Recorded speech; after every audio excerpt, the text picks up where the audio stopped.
Question number 14 है, इसे भी हम नजर से ही कर रहे हैं। एबीसी पार्टनर्स हैं, 2:2 में प्रॉफिट शेयर करते हैं। इसमें अलग चीज ये है कि बैलेंस शीट में करंट अकाउंट दे रखा है। तो इस चैप्टर में करंट अकाउंट की कोई इतनी ज़्यादा इंपॉर्टेंस नहीं है। करंट अकाउंट देने का मतलब ये है कि कैपिटल फिक्स है। तो जब कैपिटल फिक्स होती है तो हम सब कुछ करंट में डालते हैं सिवाय कैपिटल्स के। लेकिन इस चैप्टर में वो रूल एप्लीकेबल नहीं होगा क्योंकि इसमें हमें एट लास्ट सारे लेजर क्लोज करने हैं। तो करंट अकाउंट को भी यहाँ पर हमें क्लोज ही करना है। तो यहाँ पर कैपिटल फिक्स हो फ्लक्चुएटिंग हो कोई फर्क नहीं पड़ता है। तो इन करंट अकाउंट का क्या होगा, ये करंट अकाउंट कैपिटल अकाउंट में ट्रांसफर कर दी जाएंगी। अगर लायबिलिटी में होंगी तो बाय में ट्रांसफर हो जाएंगे, एसेट में होंगे तो टू में ट्रांसफर हो जाएंगे। उसके अलावा इनका कोई यूज नहीं है। चलो स्टार्ट करते हैं। सबसे पहले सन्ड्री एसेट्स और सन्ड्री लायबिलिटीज। एसेट साइड से क्या क्या ट्रांसफर होगा, प्लांट होगा, इन्वेस्टमेंट होगा, डेटर्स होंगे, स्टॉक होगा। बाकी तीनों चीजें ट्रांसफर नहीं होंगी। तो ट्रांसफर करो। मैं सीधा टोटल लिख रहा हूं 1,65,000। लायबिलिटी साइड से क्रेडिटर तो बिल्स पेबल तो होंगे। वर्कर कंपनसेशन फंड तब होगा जब कोई एडजस्टमेंट होगी और मुझे कोई एडजस्टमेंट दिखाई नहीं दे रही है, यानी वर्कर कंपनसेशन फंड ट्रांसफर नहीं होगा। सिर्फ दो चीजें ट्रांसफर होंगी। ट्रांसफर इस तरह से लिखने के मार्क्स नहीं है, आपको नाम लिख के टोटल करना है। मैं सिर्फ टाइम, कोई क्वेश्चन लेंदी हो जा रहा है, वीडियो लंबी हो जा रही है, आपको ही दिक्कत रहेगी और जगह बचाने के लिए काम कर रहा हूँ ऐसे। अब देखते हैं, स्टार्ट करते हैं। पहले पॉइंट में कहा है कि बी जो है वो सारी इन्वेस्टमेंट लेके जा रहा है, बी एसेट लेके जा रहा है, इसलिए बाय में आ जाएगा, बाय बीस कैपिटल अकाउंट, ब्रैकेट में इन्वेस्टमेंट 26,000। बाकी एसेट से रिलाइज हो रहा है, देखते हैं अभी। उसके बाद लास्ट पॉइंट में बताया एक्सपेंसेस और realization by 2000 which were met by A. कोशिश किया करो पहले पार्टनर्स अकाउंट वाली चीजें निपटा दो, क्योंकि फिर बाय कैश वाली चीजें एक साथ हो जाती हैं। नहीं तो आप ही को दिक्कत होगी कि आपने दो चीजें लिख दी बाय कैश वाली, फिर टोटल लगा दिया, फिर बाद में चला एक और आ गई बाय कैश वाली चीजें। तो पहले पार्टनर्स वाली चीजें निपटा दिया करो, फिर बाय कैश वाली चीजें एक साथ आ जाती हैं, बाय टू कैश वाली। उसके बाद बैलेंस शीट में बैंक है, तो बाय बैंक टू बैंक। अब हमें मालूम होता है कि बाय बैंक टू बैंक के अलावा और कुछ नहीं आएगा, तो हमारे लिए आसानी हो जाती है। क्वेश्चन सेकंड पॉइंट में कहा है कि other asset realized, plant 70,000, debtors 90%।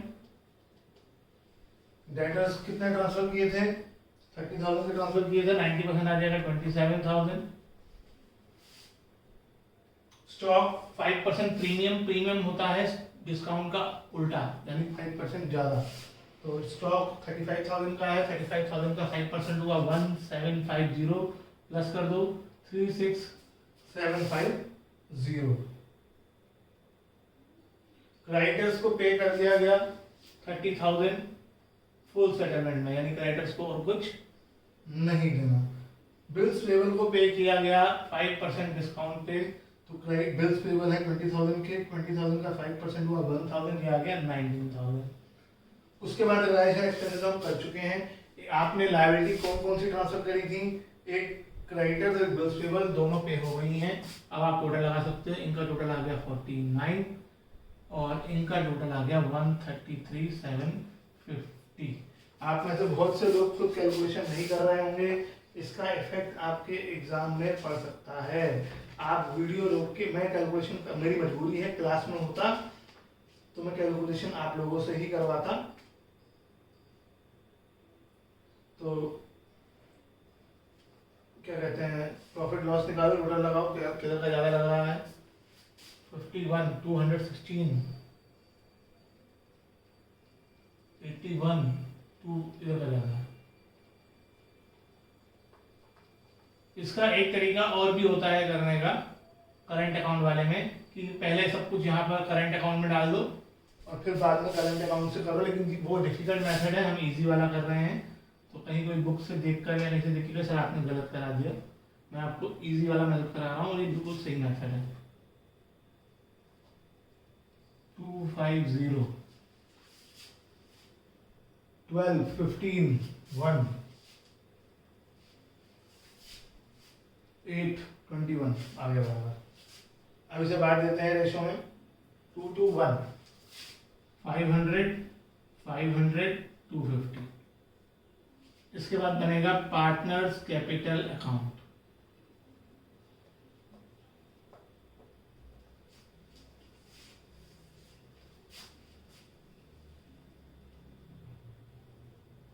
तीन पार्टनर हैं,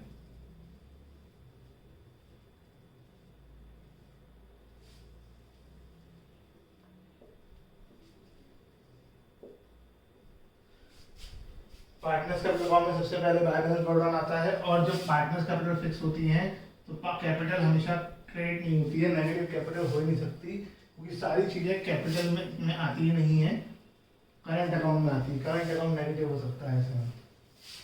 अब करंट अकाउंट का क्या रोल रहेगा, आपको इसी के साथ करंट अकाउंट की बात भी कर लेनी है, चाहो तो बाद में भी कर सकते हो बाकी चीजें करने के बाद। करंट अकाउंट लायबिलिटी में ए और बी का दे रखा है, तो वो भी बाय में ट्रांसफर हो जाएगा, बाय करंट अकाउंट करके। क्यों हो जाएगा, इसकी एंट्री होगी कि करंट अकाउंट क्रेडिट का है, इसलिए उसे डेबिट करके क्लोज कर देंगे और कैपिटल में ट्रांसफर कर देंगे। तो 3000 और 2000, और सी का एसेट में है यानी डेबिट का है, तो सी का अकाउंट क्रेडिट हो जाएगा और कैपिटल अकाउंट डेबिट हो जाएगा टू करंट अकाउंट।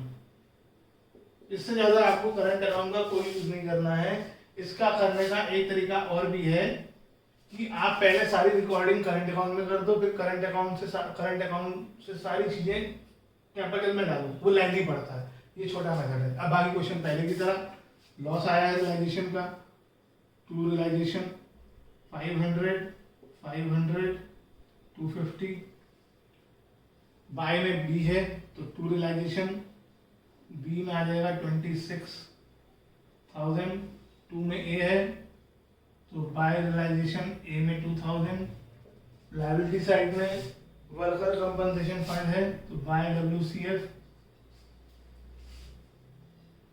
12, 12, 6,